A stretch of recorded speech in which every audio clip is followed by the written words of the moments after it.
Bonjour à tous, aujourd'hui on va décortiquer ensemble les origines et la science derrière ce qu'on appelle la thérapie marine. Et croyez-moi, c'est un sujet absolument fascinant. Ça mélange l'histoire de la biologie, la chimie moléculaire et une philosophie de la santé vraiment à part. L'idée d'utiliser l'eau de mer pour soigner le corps, ça ne date pas d'hier, c'est vrai, mais on va voir qu'au tournant du XXe siècle, ça a pris une direction scientifique complètement inattendue. Bon, regardez un peu cette citation. Tout être vivant est toujours un aquarium marin vivant. C'est quand même dingue de se dire ça, non? Comparer notre propre corps à un bocal à poissons, c'est audacieux, c'est très poétique, et ça nous vient tout droit du 19e siècle. Mais le truc, c'est que cette image bien précise, c'est littéralement la fondation absolue de tout ce dont on va parler aujourd'hui. Derrière cette simple phrase se cache une théorie qui a complètement bousculé la façon dont certains chercheurs ont commencé à voir nos cellules. Alors, voici comment on va organiser notre exploration. On va d'abord s'intéresser au visionnaire derrière tout ça, René Quinton. Ensuite, on creusera cette fameuse métaphore de l'aquarium, on analysera ce qu'il y a vraiment dans cette eau, et on terminera par ses applications modernes. C'est parti! On commence donc par notre première partie, René Quinton, l'homme derrière la vision. Et quel personnage!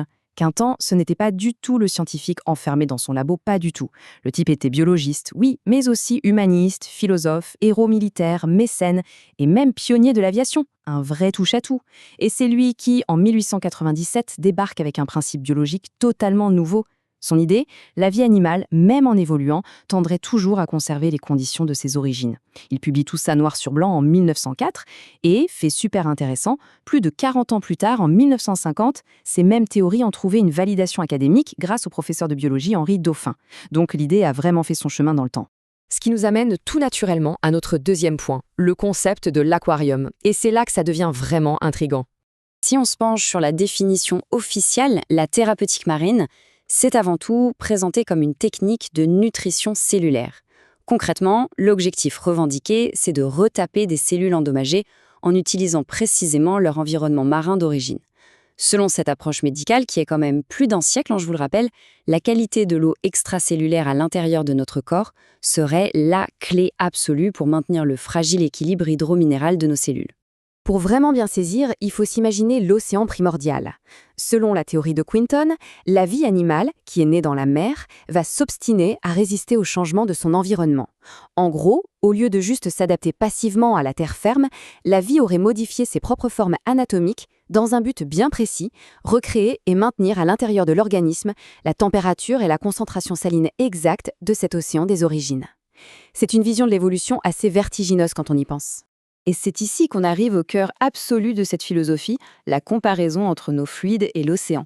L'affirmation majeure, c'est que la composition minérale de nos liquides internes, que ce soit le plasma sanguin qui coule dans nos veines, nos larmes ou même le liquide céphalorachidien, eh bien, elle serait virtuellement identique à celle de l'eau de mer.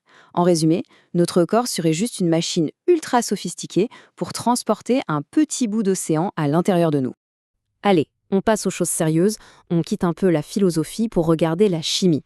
Que contient vraiment cette eau? 83. Retenez bien ce chiffre. Selon les documents analysés, des chercheurs de l'université de Coral Gables, à Miami, ont utilisé une technique ultra pointue, la spectrométrie de diffraction des neutrons, sur de l'eau de mer naturelle. Et devinez quoi? Ils y ont détecté très exactement 83 éléments biodisponibles, à condition que cette eau soit maintenue à une température biologique. D'un point de vue purement chimique, ça veut dire qu'on retrouve dans l'eau de mer la quasi-totalité des éléments du fameux tableau périodique, et surtout dans des proportions très similaires à celles de notre propre milieu interne. Pour les partisans de cette méthode, c'est un peu la preuve visuelle, la confirmation de l'intuition de Quinton. Ça démontre une complexité minérale exceptionnelle, qui, en théorie, faciliterait son absorption naturelle par le corps. Et ce n'est pas tout. La littérature met le doigt sur un autre détail crucial. Chaque litre de cette eau contient en moyenne 300 mg de dérivés prébiotiques du carbone, ce qui inclut des acides aminés et des vitamines.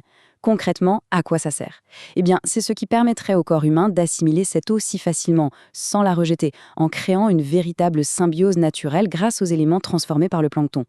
Ce qui nous amène logiquement à notre dernière grande partie, les applications et la philosophie moderne derrière tout ça.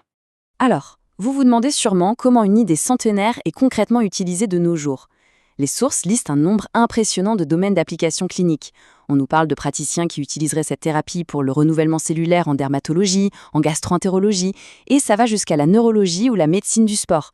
Apparemment, pour certains athlètes, l'eau de mer buvable servirait de complément alimentaire quotidien pour optimiser les performances.